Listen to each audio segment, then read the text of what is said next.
Welcome back for the fourth and final season of Beyond the Venue podcast. When I started this project almost 4 years ago, I had absolutely no idea that I would be the one navigating beyond the venue by returning to the classroom. Before diving into my second year as a doctoral student, I figured it was a great time to wrap up this podcast by offering my listeners a variety of perspectives and experiences of life in academia. This semester, you'll be hearing from my friends, colleagues, classmates, and more, all of whom I've had the pleasure of working with since my return to Temple University a few years ago. Let's hear from them now.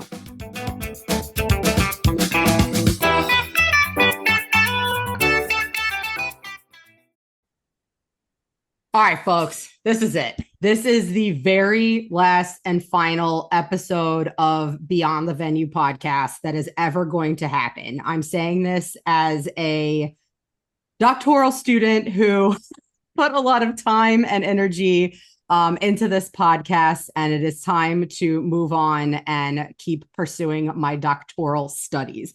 So with that said, I have two fabulous human beings who have both in the past year defended their dissertation. So I've got Dr. Cassy and Dr. Joey with me today. How are you guys? Good. It's great to be here. I'm super excited we were able to make this happen. Unfortunately, Dr. Ben, who was on both season 2 and season 3 of Beyond the Venue podcast, not able to join us today because he was having car trouble, which I felt a little embarrassed about because I actually sold him Bob's car in May. So I hope that this is a very inexpensive, quick fix. So how we met, I feel like, Ben is the one that brought me into the fold in the first place at Temple. Cassy, you and I had met first because you were TAing for Ben and working out in front. At the time, we were on the third floor, working out in front of his office. And then I would get the chance to meet Joey in the spring of 2023 as we share the same faculty advisor. And so Avi had given me a list of other educational psychologists to talk to. And Joey was also like a big part in, like, I remember you said verbatim, like, I came to Temple like to work with Avi. Like, this dude is impressive. So I'm kind of following in your shadow and now actively working with you on your postdoc, which we'll talk a little bit more about. So I have to say a big thank you to the both of you for your mentorship and support over these last couple of years, like being an adjunct, being a fresh baby as a doctoral student. And so I am really, really going to miss, already missing seeing Cassy around campus since she left us, but I still get to see Joey for one more year before somebody snatches him up. So what I would love for you to share with our listeners is how you ended up at Temple. So you both have your PhDs from Temple University. How did you end up in the particular program that you're in, and where do you find yourself now? So Cassy, I'll go ahead and start with you. Sure. Prior to starting at Temple, and I started in fall of 2019. So Tough time. COVID, Who knew? I know. Who knew? COVID, who knew? Who knew what the future held? But I had spent the decade or so prior to that working in higher education. I had worked primarily at Cabrini University, which sadly is one of the schools that's closed in the past year. But I had started there I had coordinated the writing center and the peer tutoring program there. And then when I had my kids, I transitioned into a faculty fellowship role and taught community engaged writing intensive courses and helped to develop a learning community for first year students. So I had been working in higher ed for a long time and I had taught writing. So I had always known, I will say prior to starting that, I actually had gotten my MFA in dramaturgy, which is a branch of theater for those not familiar. It is not dromedary, which is what my grandmother called it, but it is a branch of theater where you're focused on essentially theater research and like play development. So you work with playwrights, stuff like that. So, but there are not jobs for dramaturgs in the United States. That's how I ended up in higher education. So I knew that I wanted to go back for my doctorate at some point. And I had been teaching writing for a long time. And I really was weighing whether I wanted to go into like composition and rhetoric, and if I wanted to specialize in that area, or if I wanted to specialize in higher education. And the more I thought about it, the more I was seeing that we were bringing in more diverse students, students with like additional needs beyond, those that were kind of assumed students had when I was in college. And I also like really, really love college students. I really love teaching. And so it became really important to me to find a way to do work that could help promote student success and promote equitable student success. And so that's how I ended up looking at programs that focus in higher education. And so I applied to and was accepted to Temple's PhD in policy and organizational studies with a concentration in higher education. So that's how I got to Temple, and I successfully graduated. So that's good. I Yay! feel like it was a You good were the choice. first dissertation defense I have ever seen. Oh, there you So go. yes, and it was Not usually that long. first generation students. It was a qualitative study That's surrounding right. their experiences. It was really That's right. interesting. Thanks. Yeah. Yeah, so you defended in October, Hmm. and luckily you were able to like still stay on and like work at Temple for a hot minute, and then you just Hmm. started your I guess we could still call it brand new. Yeah, It's brand been a new. couple months, but it's July 1st, I think you started. Yeah. What is your role now? So now I am the Director of Assessment and Continuous Improvement at Gwynedd Mercy University, which is in the greater Philadelphia area. It's a small liberal arts college with a really strong social justice mission, which is something very near and dear to my heart. We actually serve a lot of first gen students. We serve a lot of like commuter and non-traditional students. So it's a really cool place to be. And then, I had the great experience. When I started at Temple, we were in the middle of, or actually nearing the end of our self-study process for middle states. For those of you not in higher education or not familiar, middle states is the regional accreditor for all of the colleges and universities in like basically in the Northeast. And you have to do a periodic self-study. It's a huge process. It involves a ton of people. And so I kind of came in right right in time to like help organize the evidence database and like copy edit the self-study because of all that writing experience I had. And so that was really great experience. And then I ended up working in the provost office with the vice provost for academic affairs, assessment, and institutional research at Temple throughout my time there. And then so I ended up I graduated, and I didn't really think of myself as an assessment person, but then I graduated. And I had gone to a conference with AAC&U, and I met all these assessment people, and I was like, I think I'm one of them. So that kind of sent me down this path. So I'm really delighted. I'm only 2.5 months into this position, but I feel like it's an exciting place to be. I mean, assessment's really kind of a part of everything. And as a qualitative researcher who likes to look at things at the institution level, but also think about how the institution helps promote student success, like I'm all about that. So it's kind of my happy place. So it's great. I love it. I love it. I absolutely love it. All right, we're gonna switch gears. We're gonna hear a little bit from Joey now. So, Joey, what brought you to Temple? And again, congratulations on defending your dissertation. It's only been like a month at this point. Yeah, a month So tomorrow. yes, and so I was really excited that when I saw you the first week of school, I'm like, what are you doing on campus? Why are you here? You're like, oh, I'm adjuncting. And then it's like, oh yeah, and I'm also doing a postdoc at Penn. Wait a minute, you got a postdoc? So how did you end up at Temple? First of all, thank you for inviting me. And also, you referred to me earlier as Dr. Joey, and I still don't understand the doctor component now of my name. It doesn't feel natural. So Joey's fine, which I know you've been calling me since. So for about 7+ years, I was working as an experiential educator in different niche communities. And for about 6 years in particular, I was working with an international youth organization that was really focused on how to improve the well-being of our participants, the leadership of our participants, and also create an international movement. So a lot of my job was really focused on the global programs that we had.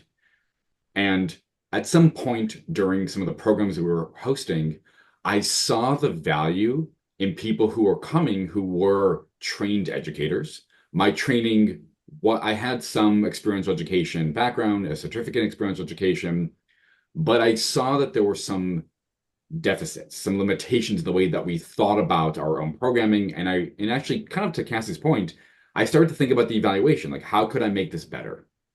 So at some point, I decided to leave the organization after 6 years. I then applied to some programs. I was accepted to the Masters of Arts program at Teachers College at Columbia University, their cognitive sciences and education program, which really aligned well with me because I was already doing education and my bachelor's was in neuroscience. So this intersection of education and psychology was already something I was thinking about. It was there that I got to experience and explore a few new topic areas and domains and paradigms I'd never experienced before. Things like social emotional learning, but seen through the lens of cognitive science was a really powerful class for me. And then also exploring the world of creativity from a psychological lens gained me access into the complex dynamic systems approaches that I had never experienced. Most of my learning and my methodological classes were here's a statistical equation, plug in some components, your variables, and you'll have an output that you interpret that tells you something. And it was while working with this other team that I started to realize, well, maybe this linear approach to exploring social phenomena isn't actually capturing the whole of the experience. This variable directly impacts this variable is making a lot of assumptions and also leaving a lot of things out. So while talking to a friend of mine in the library at Teachers College, I was explaining, I was thinking about potentially going for a PhD. She asked me what I was studying. I was saying I love looking at things like identity and emotions, and I also am very fascinated with complex dynamic systems approaches. And she said, you know what? You really need to talk to my old master's advisor, Dr. Avi Kaplan at Temple University. And it was while that conversation and then a soon thereafter email to Avi that I found myself applying to the PhD and then immediately getting excited when I found out that I was accepted and I had the opportunity to study under him because not only was he already studying complex dynamic systems approaches to things like I was, identity, he was also looking at it in a very deep, meaningful way that I had not seen yet. So what brought me to Temple was this series of events that got me from being an experiential educator to wanting to improve my craft, to then meeting a chance meeting of a friend who told me about her advisor, to now finishing my doctorate and feeling like I have clarity over why I thought the way I did and can understand the value of these nuanced ways and truthfully novel ways of talking about these social phenomena that I study from a psychological lens. That's me. Yeah, I didn't realize that some of those key points of your background, like I didn't realize that you had studied neuroscience. That makes a lot of sense. Why? With your Why does that make sense to you? Tell me more. I guess what about me? Say more words. Yeah. I the way the brain works and to wait, have my like brain an or interest, the brain? all the brains. Oh, okay. And I think also like I don't find cognition to be very interesting. That was a difficult course for me to get through. It was not my jam. Sure. I respect it. I survived it. But also like your love of complexity theory, that makes sense that you were doing that during your master's work, that kind of led on to these further steps. Because I feel like when you and I would have spoke the first time, I probably would have understood about 7 words you said. However, in your explanation now that I'm like in it, I understood everything that you said. And so one of the theoretical frameworks that you utilize is the DSMRI, so dynamic systems model of role identity. My ultimate goal for this semester, beyond all the 9 million other things I would like to accomplish, is to come up with a quick version of what the hell exactly that is. I was trying to explain this to my friends at the bar last night. And so I was kind of like shouting out key terms.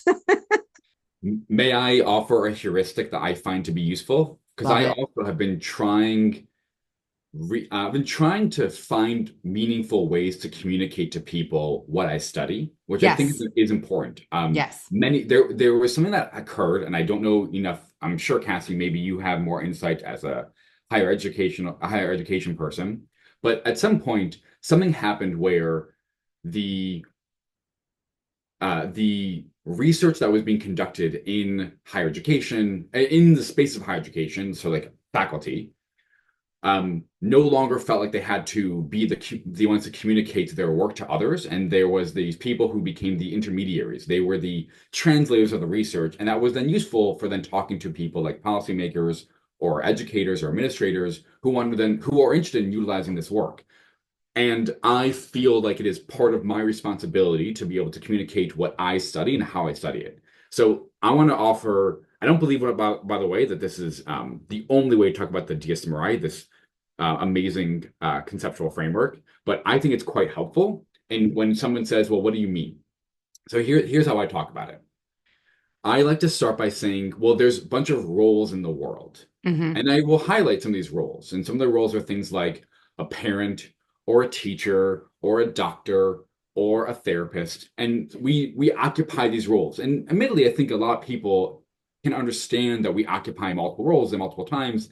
And we might be shifting in these roles in instances in different contexts. So, for example, the way I act here on this Zoom call with all of you is different than how I may act when I'm with my partner or how I act when I'm with my students, because I have different roles in these different contexts. And then the next question is, well, what's going on in my identity and how I understand these things. So I look at basic components like, what do I believe to be true? What do I believe about myself? What are the goals I have? What are the actions I can take? And I start to question, well, are these things aligned or not aligned? If they're not aligned, that usually, not always, in some of the research I've done, is associated with these demotivated states, and the alignment is often associated with more motivated states. So it's really asking questions like, okay, so when you're a teacher, when you thought that and then you tried that, what did you experience? What did you think? What happened? And then it's kind of this evaluation you can have. But I think by starting with the role, and I know another very important component to the theory is like the action. Action is emergent. So like teachers do this. But teachers do this is a very broad term. You as a teacher, you as a parent, you as a student does this. And that's where we get to occupy these roles very idiosyncratically. Do you mind if I quickly push us into a nerd corner for a moment on this podcast? Because you made a comment about the way the brain works, and I just want to quickly mention something. For all those listeners who are so fascinated with complex dynamic systems theory, and especially the cybernetic approach that was a big proponent of that space was Gregory Bateson, famously the ex-husband of Margaret Mead. Gregory Bateson has this wonderful way of thinking about the brain, which he actually, excuse me, not the brain, but the mind. And the mind is what the brain does. That's the cognition. So he says mind is a distributed experience. It's not like your mind or my mind, it's the collective mind.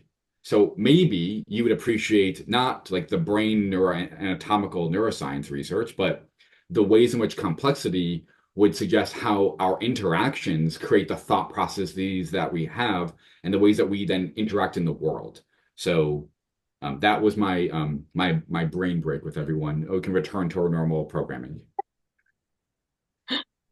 Well, thank you. So that explanation kind of helps me transition into the next piece I wanted to talk about. So the two of you banded together and started kind of like the social events, professional development events. Because Joey, you started also in the fall of 2019. I started in the fall of 2020. So Oh, I okay. completed my master's during the pandemic and started my PhD during the pandemic. Okay. So you would have been accepted in the spring of 2020 before we knew what was going to happen ish. Around the time you probably got your acceptance, probably around the time, because because it's usually like January, February. Quick anecdote. I was accepted to the program, and then Temple was going to host an accepted students day. And then we got an email that they canceled the acceptance student day because of this thing that was happening.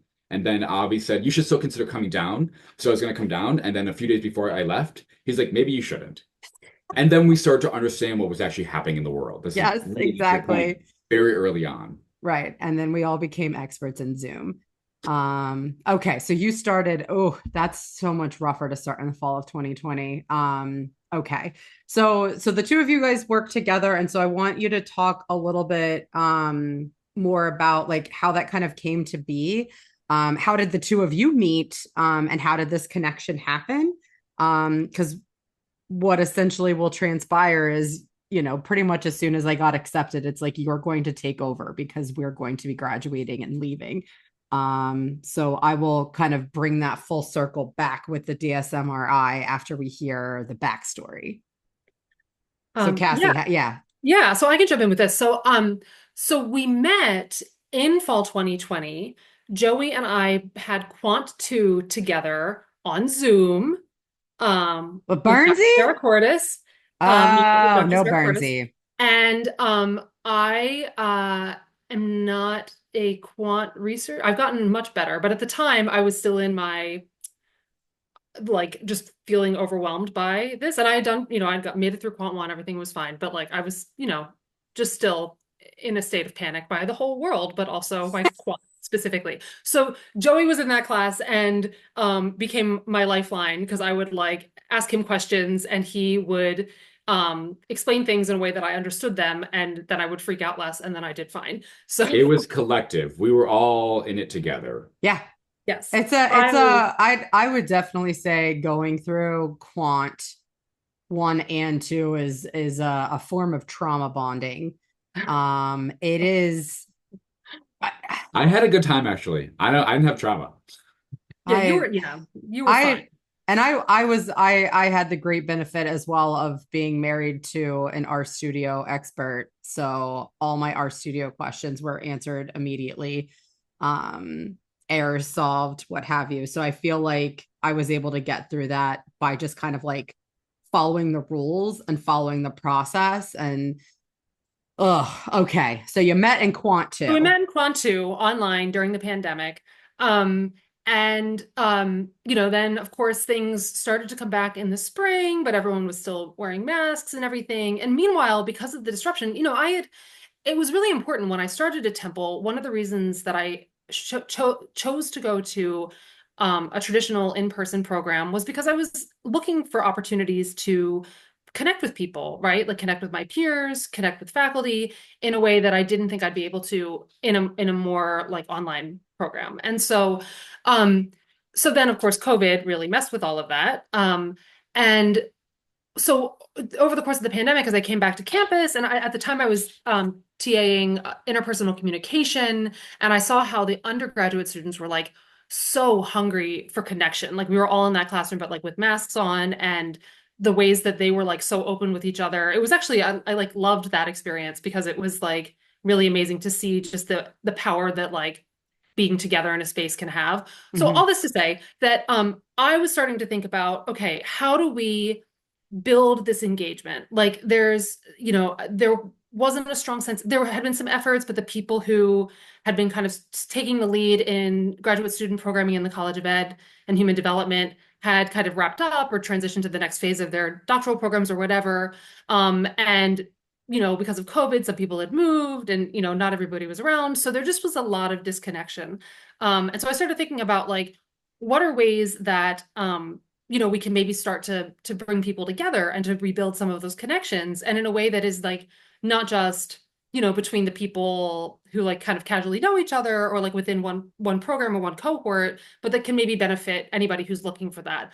And then at the same time, and Joey, I'll let you talk about the work you were doing, but we kind of connected at some point, I think that semester, and realized that we had individually arrived at the same kind of conclusion, and that it would be better to join forces and start to try to move that work forward together, obviously, rather than doing it individually. And so Joey, I'll let you talk about it because you were already starting to do some really good like professional and like academic development work at that time. Yeah. So to Cassie's point, I think there was this hunger and a desire.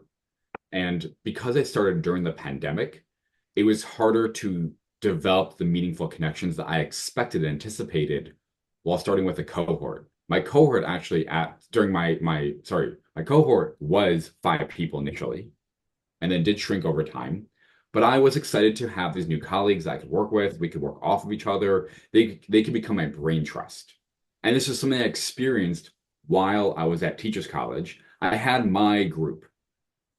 They were the people who pushed me to think deeper, to think critically, and made my research better. I was hungry for that. And one of the things that we tried to do was find ways to connect people online during the pandemic. We hosted social events, we hosted some trainings, and also academic talks where students would get to present their own work. But it really was never successful. People just were not interested in being on another Zoom call, which made sense. I think we all had the Zoom fatigue. Fast forward to we're in person now. This is what, Cassie, 2022? I think I'm trying to remember. All of that era is a blur to me, and I cannot make sense of time from that. Yeah, I can't tell you because I can't. So, I don't know if Temple was in person the fall of 2021, but is that we tried to be, but maybe that's what it was. It was fall 21.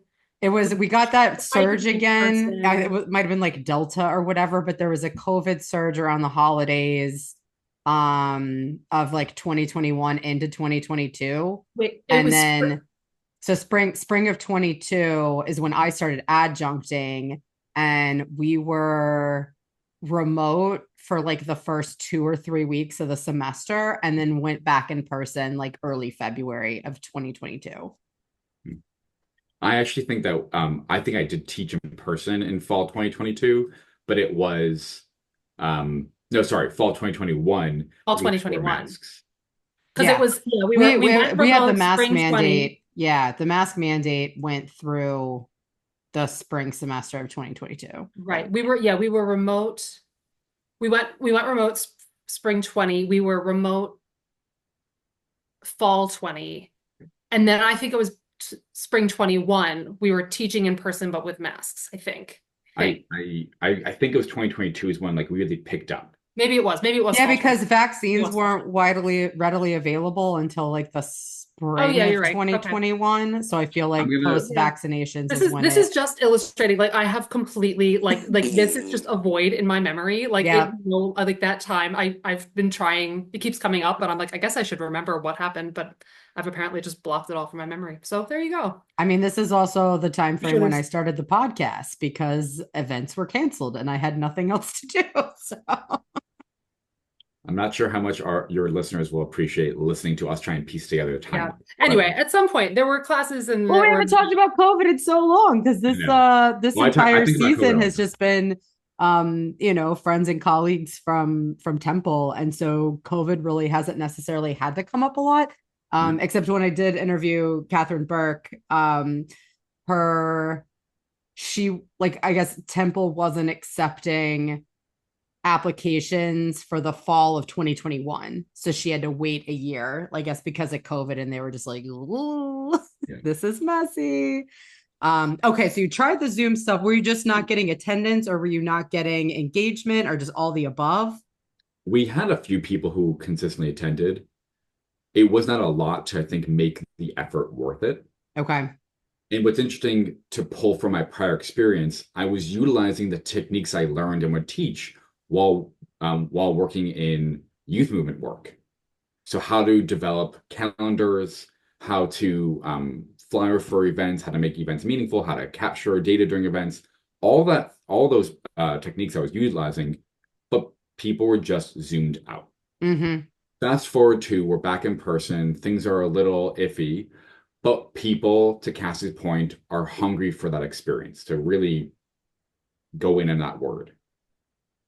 And what I wanted to do was continue to build the missing component I wanted to build what I thought was missing from my cohort experience. Mm-hmm. That is community. Mm-hmm.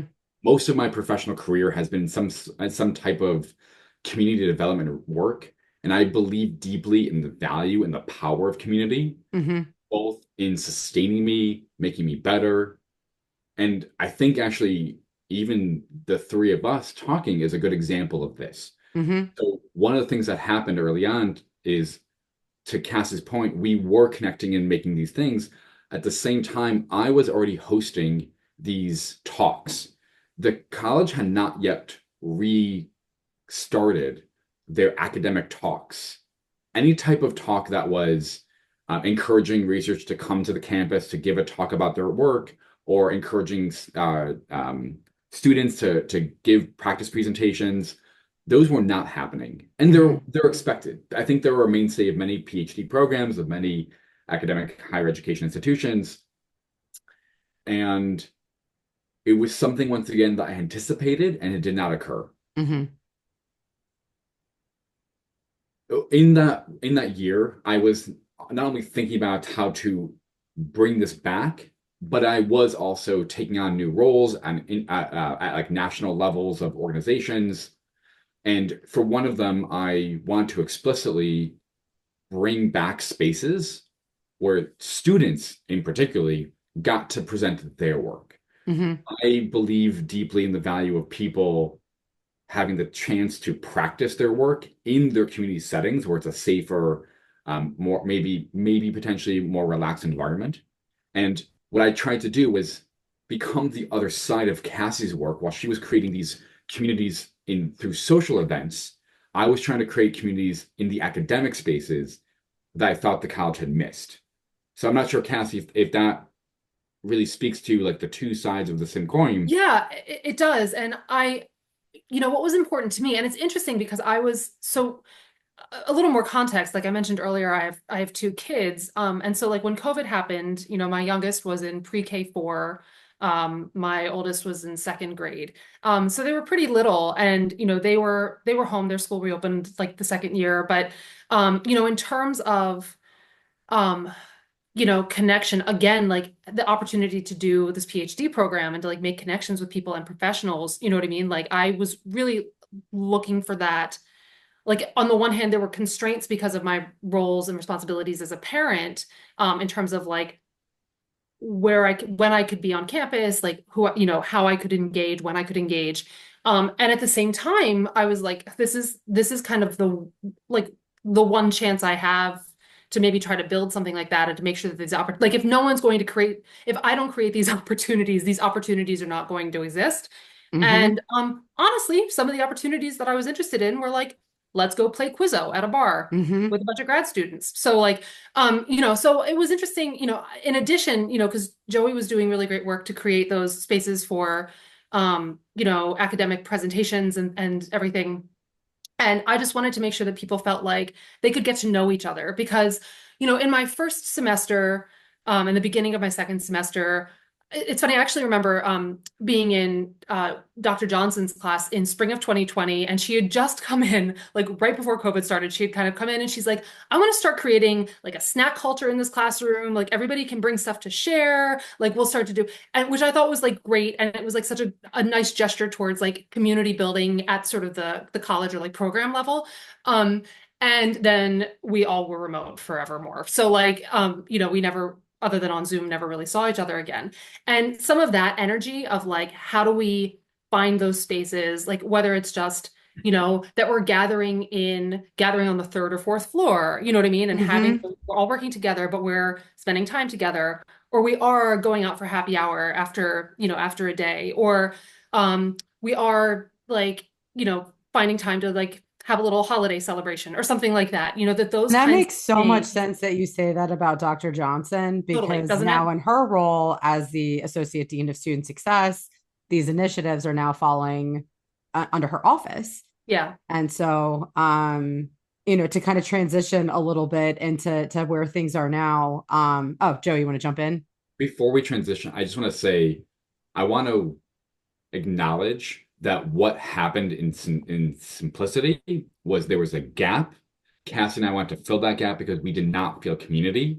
And I want to give a lot of gratitude and praise to the new administration in their ability to do this new work, which is encouraging students to come together, to be together. And MG, I think what you and Tom and others are doing is so necessary. And I feel so proud to know that there is now excitement around coming back and being in community where we are being supportive with one another and pushing one another, because that is, in my opinion, so important to the foundations of being a doctoral student. I could not agree with your sentiments more. It's been awesome. So Tom and I took the reins over from y'all in the spring of 24. So only like only last semester. As y'all were moving on. And so when he and I sat down with our, new-ish dean at the time, and had a great meeting with her about our initiatives and what we'd like to do, because, like you say, we don't have cohorts really, the school psych and the counseling psych, like they are stacked, like they are very large cohorts, but everybody else, we're kind of in it for ourselves. And so I agree with everything that you said about the importance of community and to be able to support one another, mentor one another. And so when the dean had told us that, okay, your initiatives for social events, community building, and professional development are going to fall under the new associate dean for student success, I was like, okay, sounds good. And so then to find out that Dr. Johnson, who I already work for as a research assistant, was going to be taking over that role, I'm like, this is awesome. So it has been going, we're kind of starting from the beginning. So I think that it's off to a good start, but I think that what we're seeing is also that kind of like similar feeling you were getting of like, you're putting all this effort into something and not that many folks are showing up. And I have to keep reminding myself that like, this is a new initiative. Like it's not that we're starting from scratch, but we kind of are. And so now we're calling ourselves the graduate community programming. And so we decided to use Teams. So instead of Slack, instead of Discord, folks can sign up and be a part of our Teams community, which as of last week, we had over 40 folks signed up. And so we made sure that our leadership team was representative of the different affinity groups. Do we have EDD, part-time PhD, full-time PhD, master students, school psych? And so we've been able to like fill all of those roles. And so it's great because when I have my weekly meetings with Dr. Johnson, it's like, okay, let's talk about my research assistantship and that, that NSF STEM programming. Okay, now let's switch role identities and switch over to talking about the social and professional development events. And so it's been awesome to get her help as a faculty member administrator to have that, because I feel like y'all didn't necessarily kind of have that guidance, or that, not that you weren't supported, because I know the faculty definitely supported your initiatives because they would come out to the student showcases, but this is on a completely different level that now we have her sending emails and notifications to the faculty of like, hey, this is important. And so as I've been starting to do more work with the DSMRI as a part of my research apprenticeship, I'm starting to realize that I feel like I'm heading now finally into my dissertation material of this passion for community building and like, how can we measure what we're doing? So, kind of similar to what Cassie was talking about with your role, like so I don't really know what any of this looks like, but this has all just happened in this past week. And I'm super excited to finally have a direction. Because it's been like a blessing and a curse. When folks are like, what's your area of research? I'm like, motivation. I mean, I came to educational psychology because of motivation, but I'm like, listen, I'm here to let this program like mold and adapt me and kick me around a little bit. And I'm just going to keep consuming information, asking questions, hearing about other people's experiences until I kind of ultimately get to the thing. So I feel like I'm finally, as of this, so as we are recording the last ever episode, and I'm completely moving on from MG the venue specialist and becoming, MG the future doctor, that I'm finally on a path.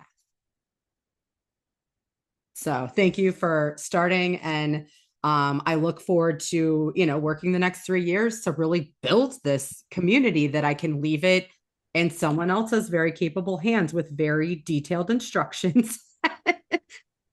It's also been a lot of like figuring out, who do we talk to about this? And like, what is the correct process for this? And so it's been nice to work with Dr. Johnson on like navigating the bureaucratic red tape and figuring out how to best move this forward in the correct way. So Cassie. Yeah, just as you're talking and I'm thinking back, listening to the process, the time that it's taking. And I think back to when Joey and I were starting, and it was important to us too. We were like, let's gather, let's create like kind of a committee, we want to make sure we have representation from across the different programs.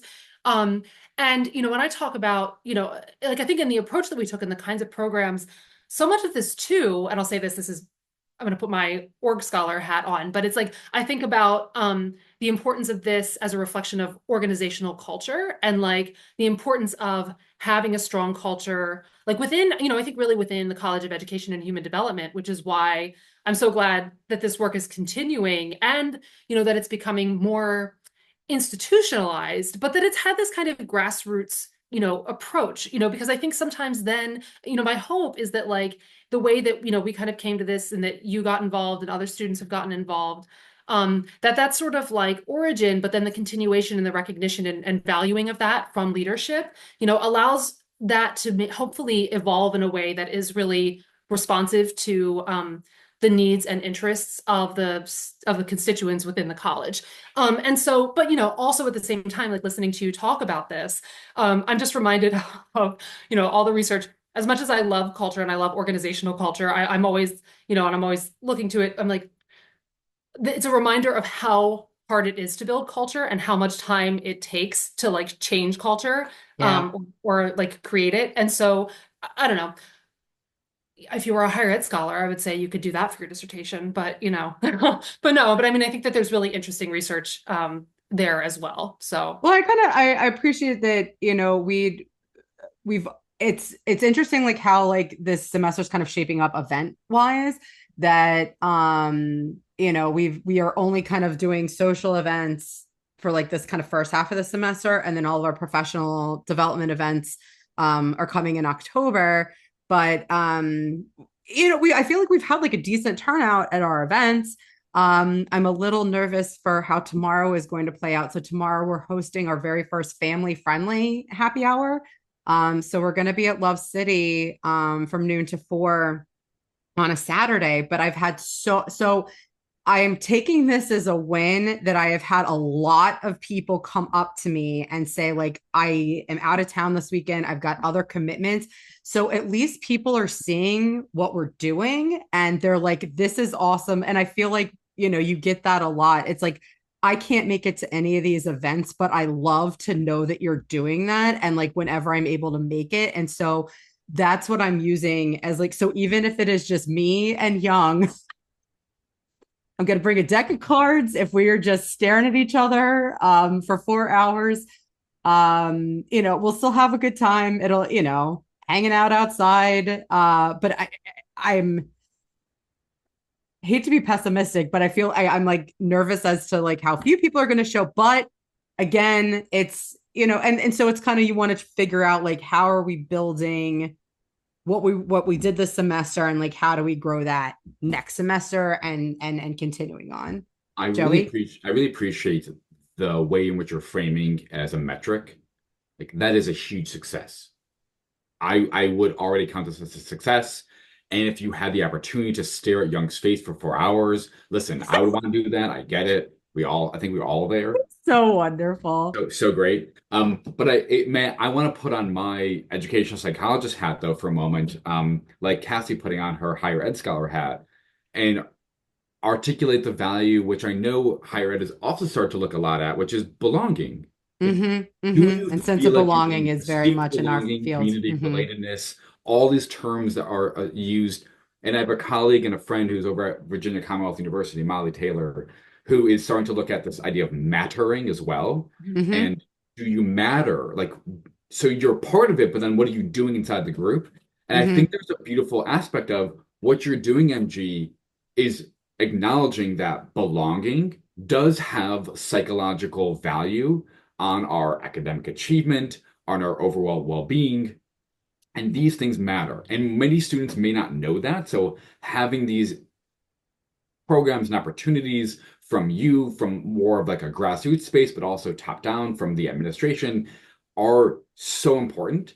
And then being able to exercise opportunities to be a part of it and matter inside of it is just going to be that much greater of a space for more students, because I know a big piece of what you're trying to do is also create more leadership or opportunities for people to get to weigh in on what you're doing. I'm not sure what, actually, out of curiosity, what does that look like right now for you?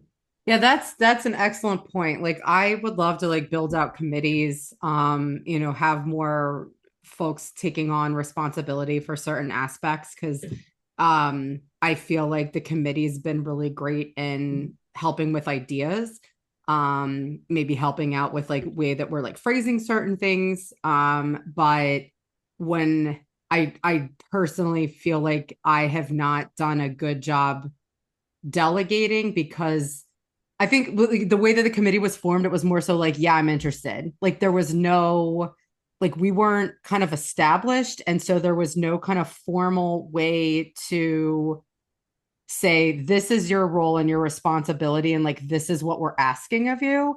And so I feel like because of that, I've put so much on myself to like physically do all the things myself because a lot of like several folks on the committee work full time at Temple in addition to being students, or maybe in addition to being adjuncts. And so I feel like I'm almost speaking for their time and like thinking that they're too busy to like help me. So I'm just doing it all on my own. And that's not healthy. And so that's my goal of when we meet again in November is to speak my truth and say, this is how I would like to see spring executed. So whether it's forming committees, so I do see like a long-term, more like democratic way of kind of figuring out who's going into what roles. And I'm not really sure what that looks like. Thank you. Yeah. That feels wonderful. I wish, I no, but sincerely, I wish I walked into a university that had that as its normative experience. And so that's how I see that because, I'm the queen of hospitality and it's a passion, it is a value, it is me. Like I am hospitality. And so to be able to confidently and unapologetically show up as myself and do and create something that was so crucial for me as an entrepreneur. So in season 3, I had the founder of Wellstruck on the podcast, and this was the community that I was a part of as an entrepreneur that was just so. That's when I realized how important community was and how transferable a lot of what I took away from that organization, how that belongs to be. It should be ingrained in specifically a doctoral program, if not graduate students as a whole. And so I am emulating what our like monthly meetings used to look like and doing that as a community, building BYO lunch that we're going to host in early October. So I think you were both on the Zoom call that we did. That was like the community building Zoom. And so we are advertising this as a space for graduate students, faculty, and staff to gather together. And if you have a question, bring it. And this way it is a, semi-structured conversation centered around questions you might have. And so that kind of exact same format of allowing staff and faculty, or how did I phrase it? Like the further along, quote unquote, doctoral students, to be able to help because the whole idea is if you have a question about kind of anything about your life as a graduate student, absolutely someone is either thinking it, lived through it, It's this reminder of you're not alone. So again, reinforcing how critical it is to build community. This is great. And I'm sitting here thinking, I'm actually like looking up the middle state standards to like situate myself because I'm an assessment nerd now. But one of the things that I'm thinking about too is that as this work is happening, like I'm sure you're doing this already, but even back to your earlier point about um like, the people who are interested expressing interest but aren't able to come. I hope that there are ways, or that the college is paying attention. Like this shouldn't really be on you, but that you are, in whatever ways you are, and the college in whatever way they are like tracking the work that's being done and tracking the engagement and tracking the way that it is helping promote graduate student engagement in different ways, but also supporting student learning, because those are all really important components of like, even for like periodic program review and like reaccreditation, you know what I mean? Like those have assessment ramifications as well. So, just being mindful of that. That's such an assessment nerd thing to say, but it's worth telling that as part of the story, because I think, as Joey was just talking about, when students feel like they belong, when they feel like they matter, one of the reasons that those topics are so important now is because of the ways that they enhance student learning and student outcomes. And so the work that you're doing at the college level, also has arguably implications for student learning. And so since that's the core mission of an institution of higher education, being able to speak to the role of this kind of work in achieving those outcomes, is really critical. And like between like both everything that the two of you have said, like I feel like that is like kind of like the package deal of what I see my dissertation involving. And back to Joey's point of like every institution should have something like this. So is that kind of like a future career objective? I don't know. We're so far out from that. I don't think we're that far out. I know. But I know, but not because you're far out from your job, but because the idea of hosting from a hospitality lens and the intersection of hospitality and the work that you're doing at Temple as a frame of hosting, or sorry, being framed by hosting, is such a no-brainer. It's hosting at a different level. Yeah. But it's all the same thing, which is making people feel like they matter, feel like they belong, and feel like there's something for them in this community that you have built. I love it. Just keep hosting. Just keep hosting. I'm so good at it.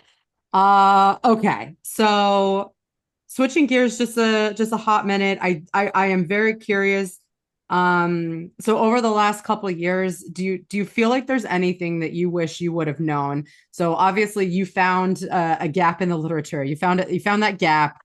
You brought in the social events, community building, professional development. Is there anything you wish you would have done differently, or something that you wish you would have known, COVID notwithstanding?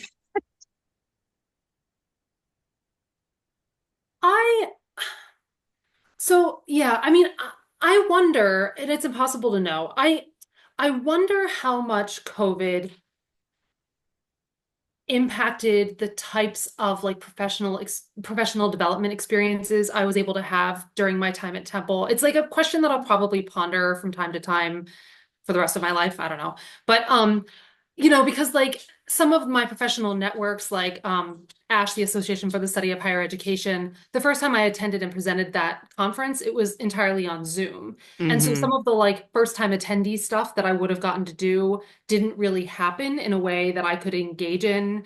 So I just feel like I kind of, missed opportunities to do some of that networking, which again, I mean, it's complicated by, that it's complicated by the fact that like I have kids who are in school and I can't just like be like, well, I'm just going to go to some more conferences. You know what I mean? Like they're just like, I don't know. So just some of that stuff I'm still thinking about, like how could I have engaged differently? But I also don't know. You say like you're so good at planning or like you're so good at hosting. And the funny thing about me being the person who was like, we need to do more social stuff and have more community and like be getting together and stuff is that I'm like actually a big introvert. And so like it comes so naturally to you. I've always admired that about you. And I'm like, oh, I fake it sometimes, but actually like I do it and then I want to like go hide like behind a rock for a while. So yeah, so some of that is just me being me, I guess too. So I don't know. I think about that, and just it's just hard. Obviously we all wish COVID had not happened. So I just don't know how. I have no way of knowing like how that Yeah. affected my experience and kind of the trajectory of how things. But there at the same time there were like great things that came out of it. Yeah. We can definitely find silver linings. So It ruined my business, but that's true. then I Yeah, started a that's not podcast, silver and lining. now I'm going to get a PhD. So it's life. It is what it is. That, it was just something that we had no control over. But hopefully those feelings will diminish as you continue throughout your career, that it's like, what are you going to do? Joey, anything from you? Yeah, I also would not suggest starting a doctorate during the pandemic. I think it's a good general suggestion. Um, I actually feel really fortunate because I spent a lot of time trying to learn how to navigate the institution and the institutions that I was a part of. That includes things like organizations at the national level, finding other communities, people that became my close friends and colleagues. Um, I I really leaned into those spaces. That was really Hmm. important to me, and I feel really fortunate with that.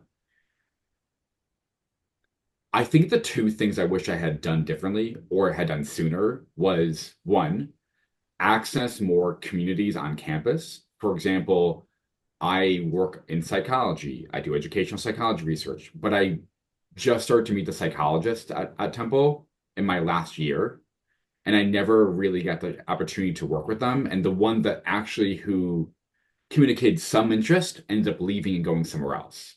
Mm. So I feel like there's a lot of opportunity for interdisciplinary work that I just didn't get to do. And I do believe part of that was the fact that we weren't on campus for a few years. So that's just Hmm. the reality. The second thing, and every time I have the chance to talk about it, I like to, I wish I had sought mental health treatment earlier. Mm.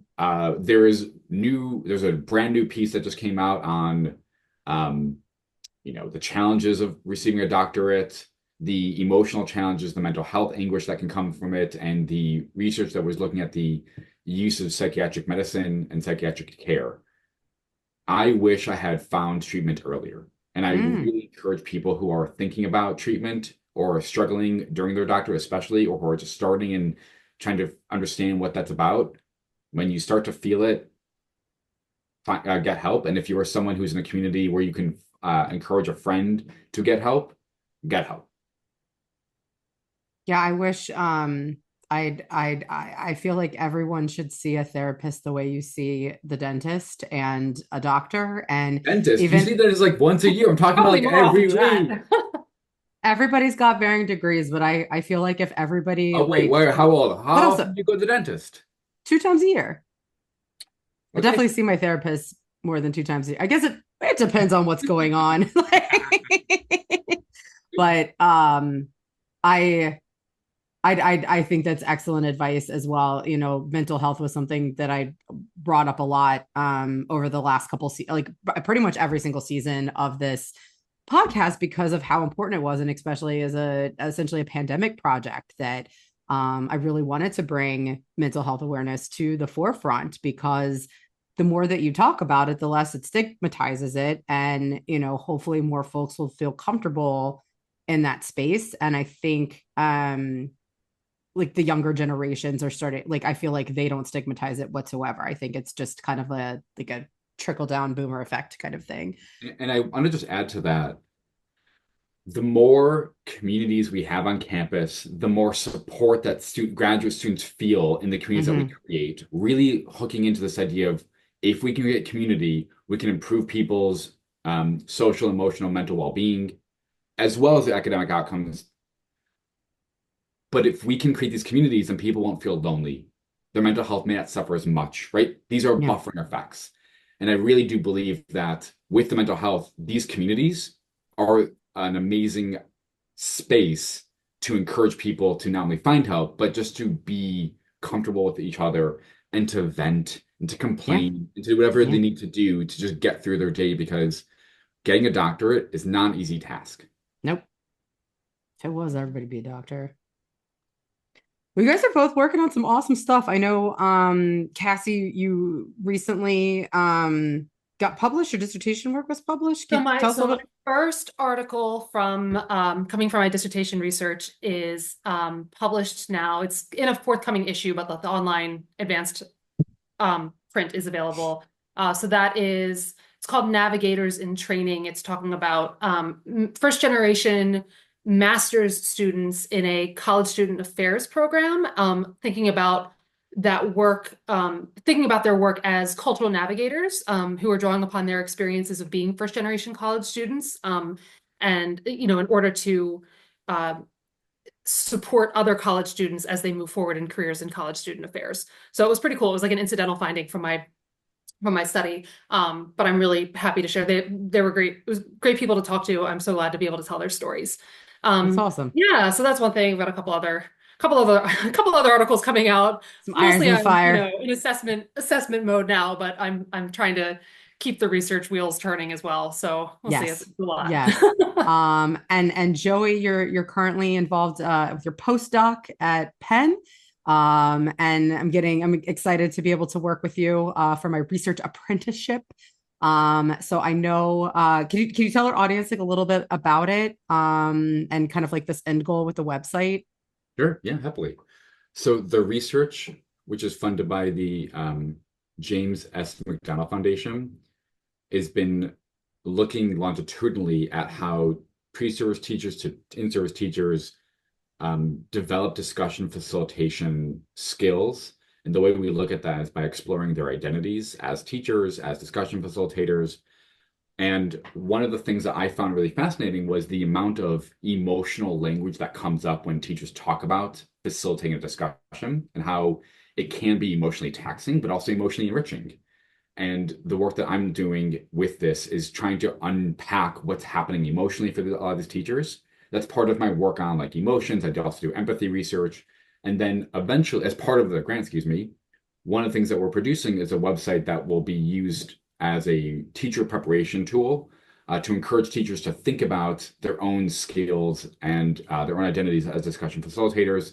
And the way we've done this is we've brought together a group of our participant teachers from our study, and we're having them review their own data, identifying moments of dilemma where they're trying to unpack what's happening in their context with their students, with themselves, and use these as platforms for teachers to reflect on their own practices, their own identities, their own motivations.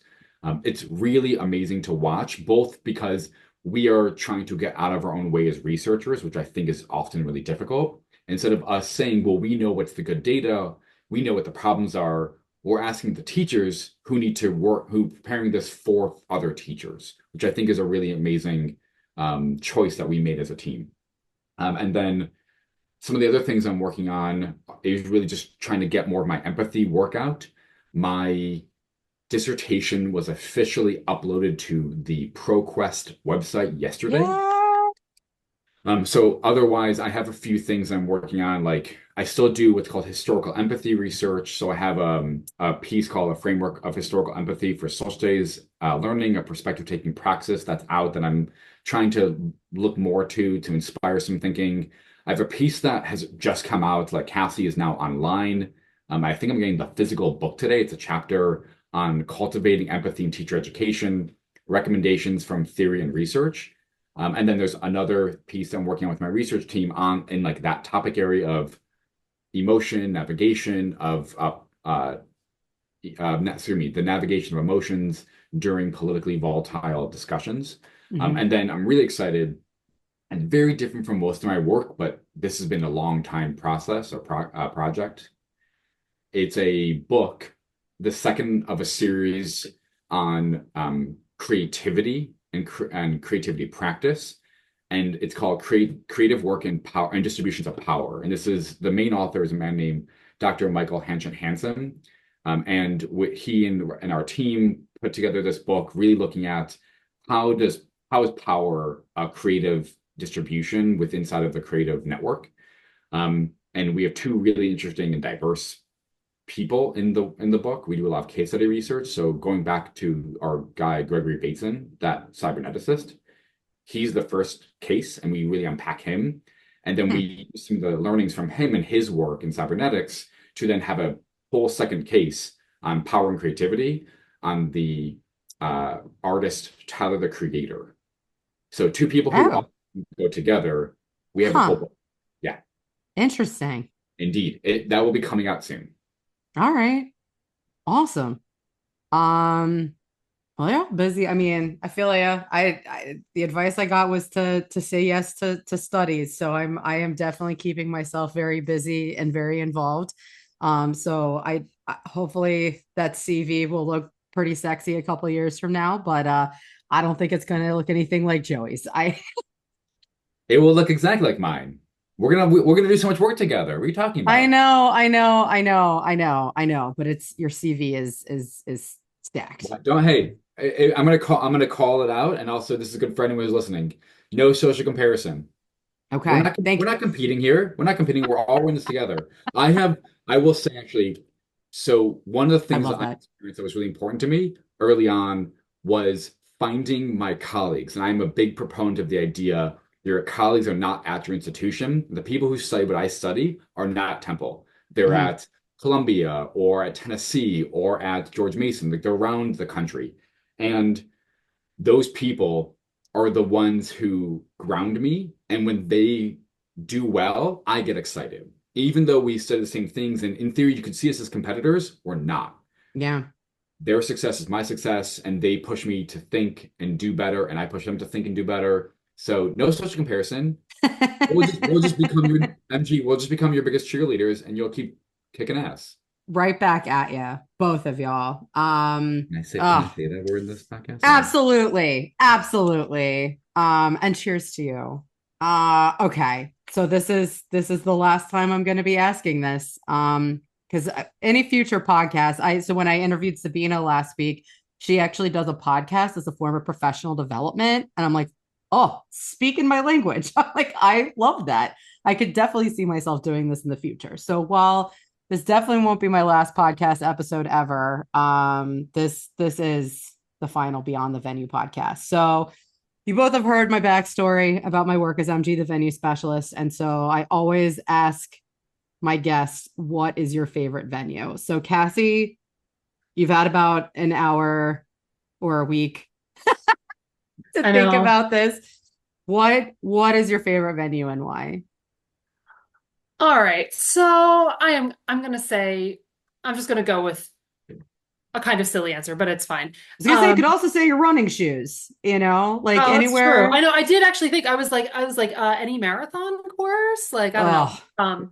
But not, God bless you. Not necessarily. No, I'm gonna say Hershey Park, because I grew up like 15 minutes from there. So it is like, there is deep nostalgia there. My sister and I used to go there when we were kids, and like I first had my driver's license and we could go by ourselves. But then like I've been taking my kids there, the past couple of years. And so sometimes we didn't get to do it this summer, but like sometimes we'll have adult day at Hershey Park, and like just leave the kids at home and go have fun. So anyway, so and I mean, you can have parties there, it's fine. So or you can just go and like ride some roller coasters. So I'm just gonna go with that for now. As long as you're playing Queen in the car on the way to and from, right? What was that? As long as you're playing Queen in the car to and from. That's right. Queen or like musicals or something. So I'll be singing loudly and annoying everyone in the car with me. Maybe that's my favorite venue, the car. Joey, what about you? I did once get to watch Cassy perform Shakespeare in real time with her sisters. That was awesome. That's amazing. I just want to clarify, Cassy, do we get to come next time? Yes. Yeah, I had wanted to do it this past summer, and then it just I got a job and like life intervened. And I barely got there at all. So that can happen to you. But we will plan. We've still never been. It's been on my list because when I was able to drink beer and I was working in the industry, Trogs was definitely one of my favorite local breweries. And so I have never made it to their new brewery, which isn't even new anymore. Like I feel like it's been there for probably a decade at this point. So count us in. I will. I know. We'll make it happen. Make it happen. All right, Joey, what about you? What's your favorite venue? The lake beach at my summer camp. Excuse me, canoe beach at my summer camp. The new beach or Nude? Yeah, the canoe. So Canoe beach. Canoe. Here, wait, let me try it again. And singing. The canoe beach at my summer camp. Got it. I love canoeing. Okay. I had a very strong attachment to the people who taught me how to canoe and the trips that we would take out in a canoe. And it's my favorite venue because not only do I think it's physically beautiful, like the space is amazing, it's gorgeous, it's breathtaking, but it's often calming for me. And that's why I love it. The canoe beach at my summer camp. I love it. It will always be my special place. I will have to share with you the photograph of Bob, myself, and my dog in a canoe from last summer when we went to Vermont. I've got some friends from college that live in Stowe, and they are outdoorsy AF. They do all the outdoor things. And so my dog refused to be left alone in the Airbnb. So we had to take him with us everywhere we went. So I put him in a backpack, had him sit on my lap while Bob paddled. And I was just praying to God that he would not squiggle or wiggle to knock us over out of the canoe. So we were able to successfully maneuver. So it was absolutely gorgeous. So I totally feel you on the serenity and the beauty, but it was also very stressful. Awesome. I can't believe this is it. This is just the beginning for so many other things. And I really, really appreciate both of you for being on my show today. Appreciate your friendship and your guidance and everything. And I wish you both nothing but success. And I'm excited to continue working with you on future projects, as well as just straight up being your friend. So thank you guys again, and enjoy the rest of your life. Well, congratulations on your podcast and on your last episode. And I'm sure that it's very bittersweet to say goodbye, but I know that this is only, like you said, only the beginning. This is, the closing of one chapter, but you are going to do amazing things. I'm so excited for you to join us in the Doctor Club. It's going to be awesome. 2027, let's go. Yeah. And and yeah, no, this is great. And thank you for all the work you're doing to build community and carry on the stuff that we started at Temple. It's awesome. Thank you for hosting us. Thank you for hosting our community, and thank you for continuing to host the people who come after all of us. All right. Thank you guys so much. Thanks so much for listening to today's episode from the 4th and final season of Beyond the Venue podcast. New episodes of this final season will drop on Fridays throughout the fall semester. Follow Beyond the Venue podcast on Instagram for details and updates about each episode, and stream all 4 seasons on your favorite podcast platform. Thanks so much for your support.